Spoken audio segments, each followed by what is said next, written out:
Диплом всегда был символом приобретенных в ВУЗе знаний, их документальным подтверждением. И, думается, торжественный момент вручения дипломов запомнится выпускникам надолго. Как, впрочем, и все годы учебы в стенах родного института. Гузель Хасаева целенаправленно шла к своей мечте детства. Теперь, когда она сбылась, девушка с гордостью может сказать, что она высококвалифицированный специалист ведущего вуза региона. Вместе с заветным документом она получила и удостоверение помощника адвоката. Сейчас я твердо уверена, что тот выбор, который мы сделали 5 лет назад в пользу Сибайского института, он является правильным, потому что мы получили качественное образование, современные знания и практические навыки, которые в дальнейшем станут крепким фундаментом для дальнейшего саморазвития и самосовершенствования. И выпускники, и родители отметили, что в Сибайском институте созданы все необходимые условия как для учебы, так и для раскрытия талантов. Желающие наряду с получением образования активно проявляют себя как спортсмены, артисты, общественные деятели, как, например, Тимур Тагиров. Здесь в институте созданы все условия для активной общественной жизни. И, к примеру, я всегда был в студсоветах. К примеру, студсовет с общежития. Я возглавлял Объединенный студенческий совет обучающихся. Это главный такой студенческий управляющий орган. И также много занимался, так как я юрист по направлению, много занимался нормативными актами локальными.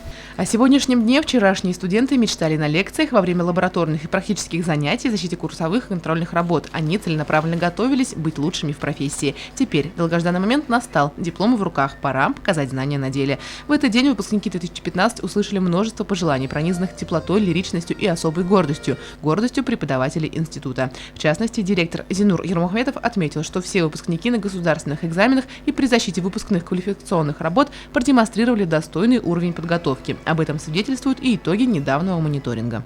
И отрадно то, что студентов мы выпускаем в тот момент, когда 2 недели тому назад мы получили документы Министерства образования Российской Федерации о том, что Сибайский институт снова попал в число эффективных вузов и зеленые зоны. И ориентируясь на то, что мы, эффективный вуз, будем продолжать обучение наших студентов в дальнейшем. В то время как в стране наблюдается ликвидация учебных заведений, Сибайский институт не только стабильно выполняет свои задачи, выпускает высококвалифицированных специалистов и бакалавров, но и развивается в ногу со временем. По 3 направлениям мы хотим открыть магистратуру. Это по экономике, по естественно-математическому факультету и по экономике. И поэтому в наши планы входит данная работа и, конечно, набор студентов на первый курс. И впервые мы будем широко применять дистанционное обучение. И у нас обучается порядка 15 студентов из зарубежных стран. С ними надо плотно поработать.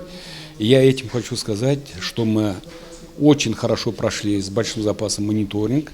И Сибайский институт будет жить и в дальнейшем. Елена Афанасьева, Гульхамидов, Радмир Сингулов, Любовь Карпова, телекомпания СТВ.